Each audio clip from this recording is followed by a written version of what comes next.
Good morning, traders. Welcome to today's market review. This is Razak at CMTrading. Today is January 26, 2015, and today is Monday morning. So looking at the markets today, we've had some technical issues. So if you've seen that we haven't been giving the daily review, that's just because there were some issues with connectivity, but we're back today.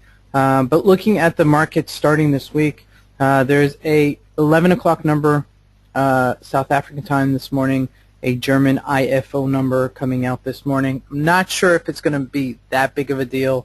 Looking at the EURUSD, we're at 112. Okay, last time we had spoken, we were about 116. And look at this thing falter. And we had discussed this before, that if we were going to continue faltering this 118, breaching this 117 level, that we would see 110. And sure and behold, look at this weekly chart.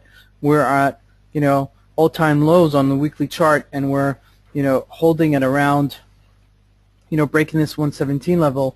We're holding at 112 right now. Obviously, the 110 level is psychologically a very big number, but I believe that this is going to be an area where we're going to bounce. Looking at this thing, it's really been pounded from 140 to 110 over the past half a year. So it's really a big nosedive for the EURUSD. Is this a point of no return? I'm not sure. Okay, to tell you, I don't know the macroeconomic side of things. I'm not sure what the money supply is in Europe. I'm not sure what the money supply is in the United States.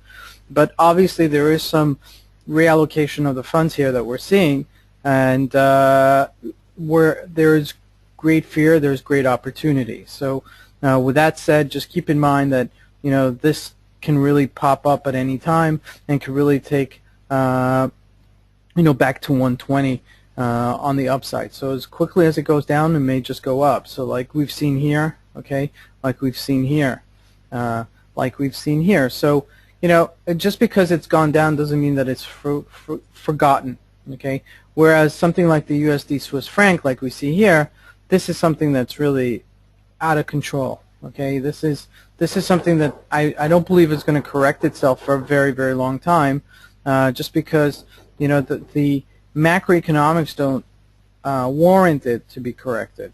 And what I mean by that is that the Swiss government has really been stabilizing the dollar for not getting weaker, and at one point there's so much stabilizing they can do. So looking at these two charts, yes, there was a tremendous correction, but I'm not sure necessarily that that the euro is not going to correct itself in the short term. Looking at the USD Canadian dollar, also a major play on its highs and continue going higher.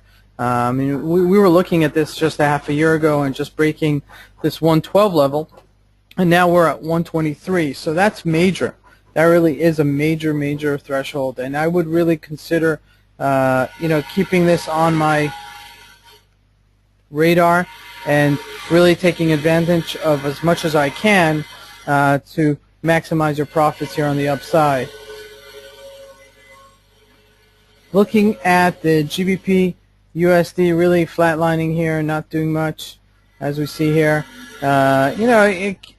We had played this range, and we continue playing this range, and then we continue selling lower. At 150, I said a few weeks ago that it would hit 150, and we're there. I think we're going to consolidate here on the long term. Looking at the GBP Japanese yen, you could see here that it's stabilizing. It's not going down. So it's showing some sort of strength, the GBP. So I wouldn't anticipate that it would continue going down. Looking at gold had a really nice rally to 1293. We're selling off to 1291 here, but if we look at an 8-hour chart, we really broke this 1235 level and took it up to 1300. Now 1300, this thing is I think justified. I think there's going to be a little bit of a correction because I think people are going to jump into the Dow Jones and start buying again. This is when we sold into January. And now we're coming into the end of January, coming February, and I think we're going to have, higher highs in February, March. So I would keep an eye on the Dow Jones.